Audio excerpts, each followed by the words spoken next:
Are you considering your first 72-hour fast and you want tips on how to make it successful? Or maybe you've tried it in the past and it didn't work.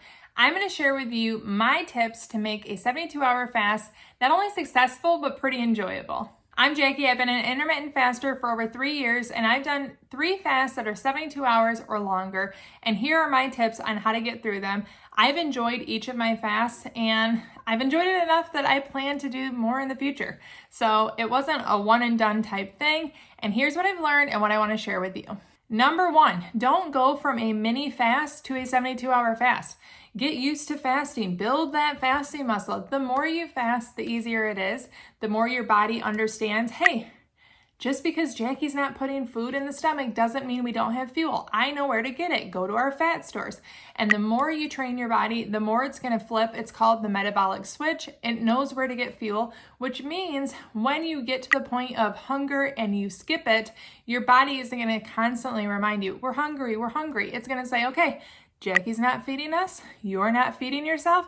I know where to go. Straight to my hips, straight to my butt, straight to my thighs. That's where my greatest fat stores are. And your body's going to do the same for you. The more you build your fasting muscle, the easier it's going to be to make that metabolic switch.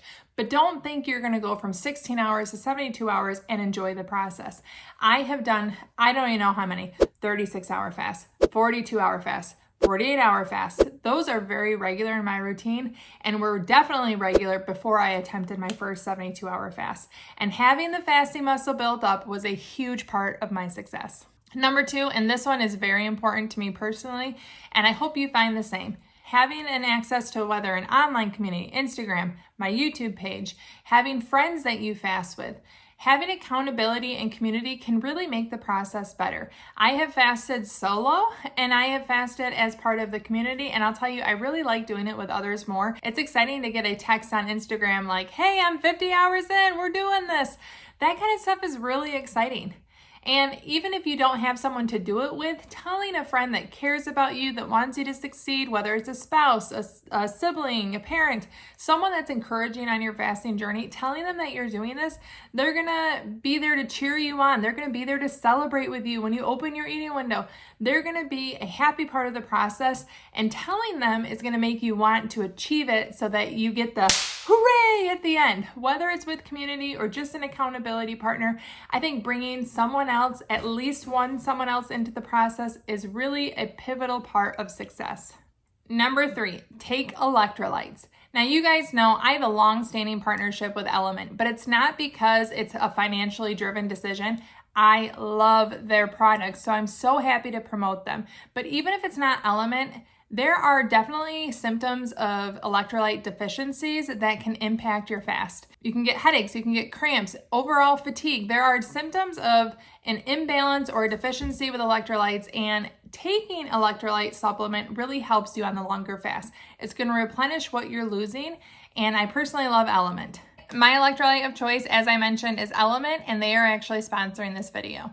One of the symptoms of electrolyte deficiency, as I mentioned, is cramps. And previous to taking electrolytes as part of my longer fast, I would get sore legs and cramps just as I passed when I would normally eat dinner. My body's like, hey, we normally get some stuff. But as soon as I added electrolytes, specifically Element, I stopped getting those leg cramps when I do my longer fast. And I actually just really can tell a difference that I feel hydrated and I feel really good. I do prefer to have the flavors in my eating window, but when you're not eating, what do? You take the raw, unflavored Element.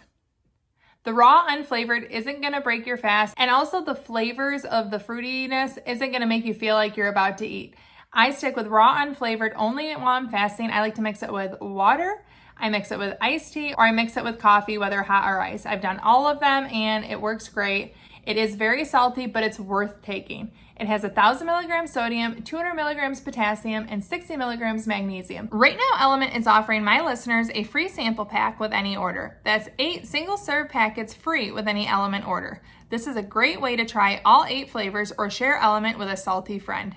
Get yours at drinkelement.com/fastingfoodie. This deal is only available through my link. You must go to drinkLMNT.com/fastingfoodie. Thank you so much to Element for sponsoring this video. Number 4, and this one is a biggie for me. I like variety. I like having choices. I don't want to be stuck with a single thing. Having a lot of drinks at your disposal and variety is really important. So first of all, make sure if you drink sparkling water that you have a lot of them on hand. Don't run out. If you like to drink black coffee, make sure you have access to it or you have it at home. So being stocked, but also giving yourself variety. I'm going to show you what I drink because I like variety. So I drink ice water and I also drink sparkling water. I personally buy the ones from Aldi because it's convenient and I go shopping at Aldi on a weekly basis. I also have black coffee here. It is not uncommon that I have 3 drinks going at any one time while I'm fasting. That's because I want to sip the comfort of the hot black coffee, but then I want something refreshing. I go to the sparkling water or the ice water. And at the same time, I also have iced tea. Now, just because I prefer to have iced tea doesn't mean you can't also drink hot tea. There's hot green tea, hot black tea. As long as it doesn't have flavors, I would incorporate it into my fast. I just do not like hot tea. It really tastes like watered down coffee to me. But the same goes with coffee. I prefer mostly to drink it black, hot, but I also do enjoy iced coffee. Now, you guys know my secret weapon is Panera. I do Panera sips and I can get iced tea, iced coffee, light roast, dark roast, and decaf all day. Every 2 hours I can refill for free. I do pay a monthly subscription, but it's definitely something that I take great advantage of, especially during these longer fasts. Another secret weapon, if I feel hungry, I make myself a fresh drink. If I'm currently drinking ice water and I want a variety or I feel hungry, I'll make myself a fresh cup of coffee. That variety, the newness, it kind of satisfies that hunger mentally and it allows myself to push through. It's a great tool. And another great one that I love to recommend is I save these sparkling waters because I love them so much for night. Now this is leftover from last night, but if I have it at night, it's something to look forward to. It's a little different and it might sound odd, but I, even when I have a daily eating window, look forward to my sparkling water at night. It's something I have had become a routine, and whether I'm eating or fasting, I can still have it. It's like my nightcap, and it's something I really look forward to. And then whatever I've left over, if I don't drink it all that night, I just drink the rest in the morning. But the fresh bottle is like the nightcap that I always look forward to. And I can do it on a long fast. Number 5. This one is a little bit more iffy and schedule driven, but if you can, schedule your 72-hour fast when you're busy. I really had a great busy schedule for these last 3 days. First of all, we had a family reunion on Sunday. I ate at the family reunion. I closed my eating window. Later in the day, we went to my in-laws for dinner. I did skip eating dinner there, but I was there. I got to spend time with my family and enjoy the festivities of the family dinner without actually eating. That was fine. I was full from earlier in the day. Then the next day, my kids were at school. I got to work all day. I went to the dog park. Then we had an out-of-town volleyball game. It was a very busy Monday. It was easy to not eat. Tuesday was less of a busy day, but guess what? I took my dog to the dog park twice.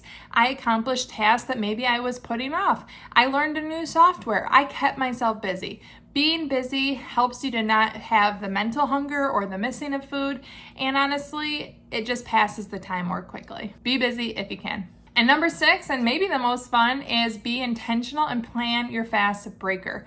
You don't want to suddenly reach the end of your 72 hours and open your fridge and you have sugar and something you don't want to break your fast with. 1, easy to digest, but 2, I make sure it's a meal I really look forward to after that pre-meal. I make sure that I have meals I'm really looking forward to. I don't have restrictions within my diet, and that includes the night I break my fast. I'm very intentional with what I break my fast with. I don't want to upset my stomach, so I have a pre-meal, and I have an entire video on that. But after the pre-meal, I have an eating window that I look forward to, because guess what? If you're at hour 50, and you're mentally hungry, maybe physically hungry, you're gonna have that to look forward to. Not only do you get the satisfaction of, I did it, but then you have an amazing meal and you get to have the balance, the joy of the fast, the joy of the eating window. And that's what it's all about for me. If you wanna know more about the pre-meal and how to break your fast safely, you can watch this video right here. Thank you so much for watching. Ciao, and ciao.